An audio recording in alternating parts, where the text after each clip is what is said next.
Partial ની replacement, આંશિક પ્રત્યારોપણ, એમાં કયા લિગામેન્ટ કે ગાદી તોડવામાં કે કાપવામાં આવે છે? તો આપણે સમજીએ કે ઘૂંટણની ઢાંકણીની ઉપરનો ક્વાડ્રિસેપ ટેન્ડન, પટેલા ટેન્ડન, બે ટેન્ડન, MCL એટલે અંદરનો ટેન્ડન, LCL એટલે બહારનો ટેન્ડન, 4 ટેન્ડન.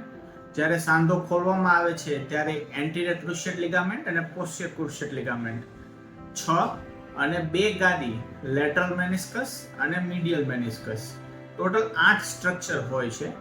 હવે જ્યારે પાર્શિયલ ની રિપ્લેસમેન્ટ કરવામાં આવે છે ત્યારે માત્ર અને માત્ર મીડિયલ મેનિસ્કસ એટલે કે અંદરની સાઈડની જે ગાદી જે ઘસાઈ ગઈ છે એ જ માત્ર કાપવામાં કે બદલવામાં આવે છે.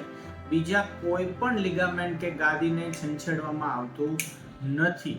એટલે નિયર નેચરલ જે કુદરતે આપેલી વસ્તુ છે એ એમનેમ રહેશે, એને કોઈ જ ટચ કરવામાં આવતું નથી. માત્ર ઘસાઈ ગયેલી ગાદીને જ બદલવામાં આવે છે. એને આપણે પાર્શિયલ ની રિપ્લેસમેન્ટ કહે છે અને ઘણા બધા ફાયદા છે. Thank you.